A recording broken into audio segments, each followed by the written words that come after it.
This place was full of mystery because any human who tried to escape from here was given the death penalty.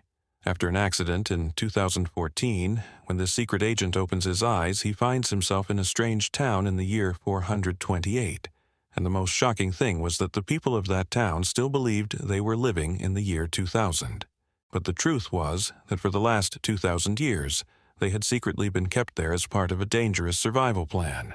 The real world outside had already ended about 2,000 years ago.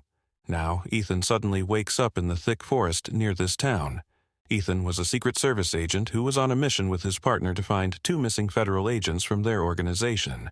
But after the accident, his condition was terrible. His body was full of deep wounds, his clothes were torn, and he didn't have any of his equipment left. Somehow, he gathers strength and starts walking toward the nearby town. When Ethan reaches the town, the people look at him in a very strange way, like they were seeing an outsider for the first time. Ethan walks straight into a cafe. While talking to a girl working there, he learns that he is in a place called Wayne Pine.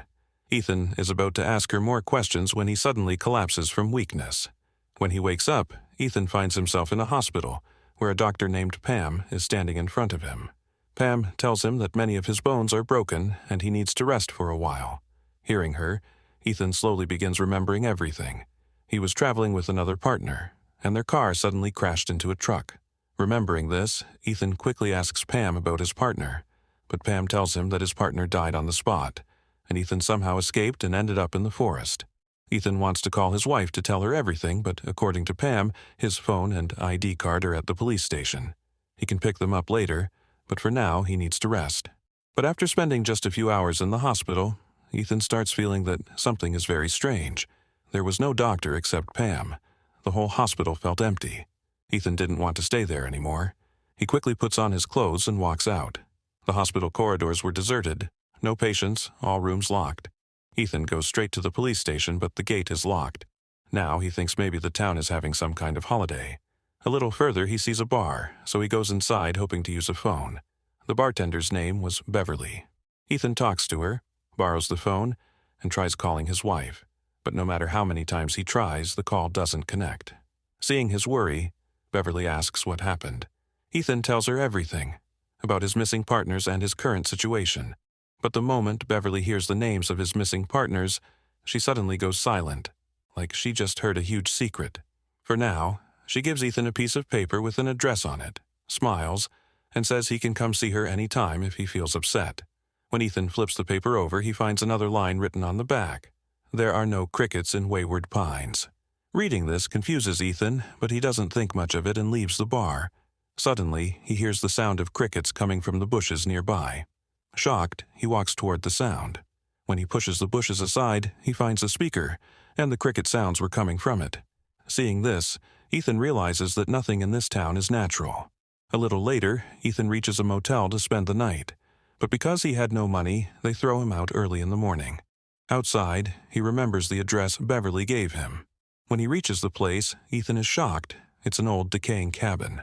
When he goes inside, he sees a horrifying scene. A man tied to a bed, dead for several days. When Ethan looks at the face of the body, he freezes. It was his missing partner. Terrified, Ethan runs straight to the police station. He tries telling the sheriff everything, but the sheriff's behavior is extremely weird. He listens while casually eating ice cream, showing zero seriousness. After Ethan insists repeatedly, the sheriff lazily writes down the complaint and says he'll check the body later. From his tone, it was clear he was either lying or hiding something.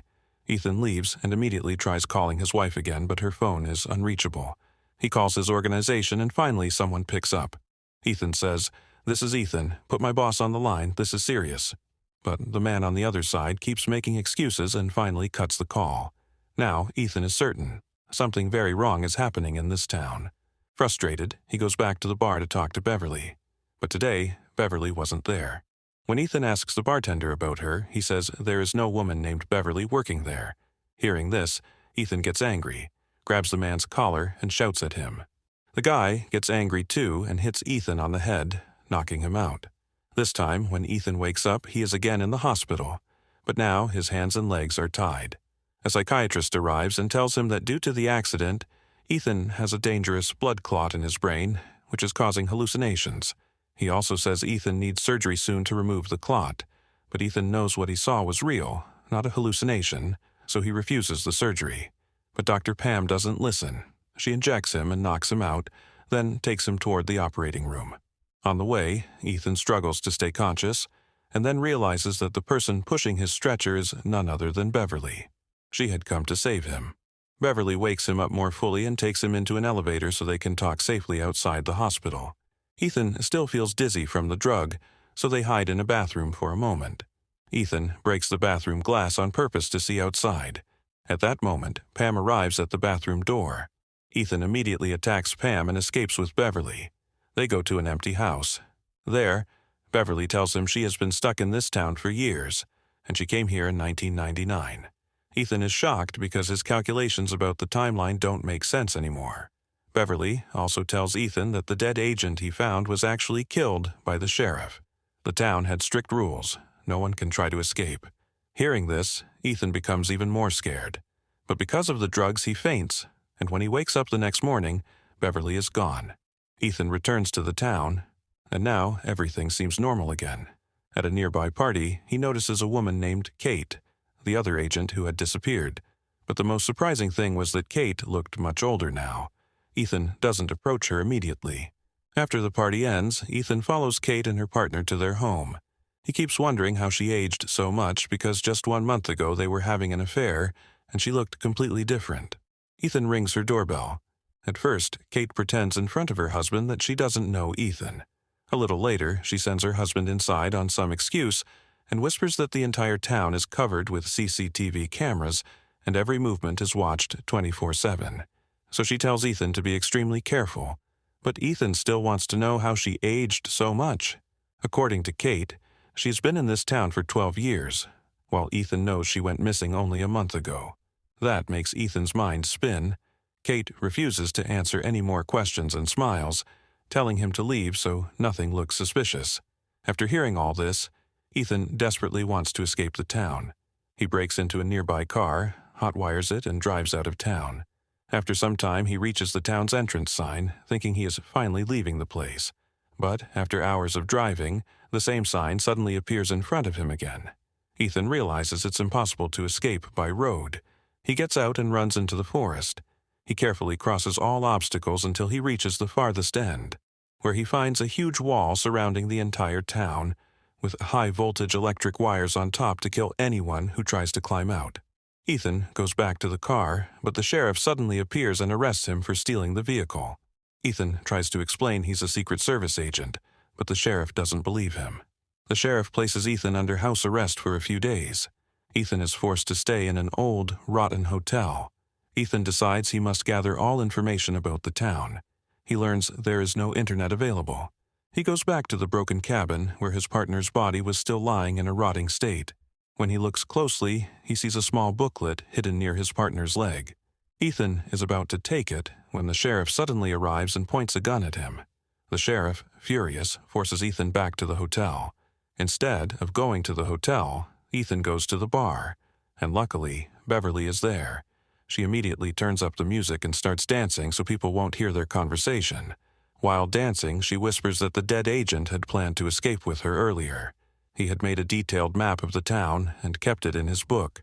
But when the townspeople found out, he was killed while trying to escape. Now, Ethan realizes how important that map is. Beverly gives him some money and tells him to eat. Ethan buys coffee at a cafe. There, a woman tells him that Kate, the one he had an affair with, works in a toy shop nearby. Ethan goes to the shop to find more information about his partner's death, but Kate refuses to tell him anything. When Ethan walks out, he notices a photo frame listing the town rules. Rule 1. No one may try to escape the town. Rule 2. No one may talk about their past. Rule 3. All phone calls must be answered. Ethan finds these rules strange, but continues on to the hospital. Because there were no people around, he easily reaches the morgue, where the belongings of dead people are stored. He quickly grabs the booklet and goes to the forest with Beverly. They study the map and plan their escape. Before executing the plan, they must remove the tracking chips implanted in everyone in the town. With Beverly's help, Ethan successfully removes his tracker. Beverly also explains that anyone who breaks the rules is punished severely. and Ethan's partner died because of such punishment. Ethan is determined to escape, no matter what punishment comes, and they return to the town to finalize the plan. On the way, Ethan and Beverly run into Kate and her husband, Harold. Kate invites Ethan and Beverly to dinner the next evening. Ethan thinks for a moment, then agrees. Beverly finds it odd, but stays quiet. Ethan goes back to his hotel and studies the map. He sees a mark on a tree, meaning his dead partner had hidden something there. The next day, Ethan leaves his tracker chip on the bed and heads to the forest. He climbs the tree and retrieves the hidden item. Meanwhile, he hears gunshots nearby. From above, he sees the sheriff firing at something. Ethan ignores it for now and finishes his task. That evening, Ethan and Beverly head to Kate's house for dinner.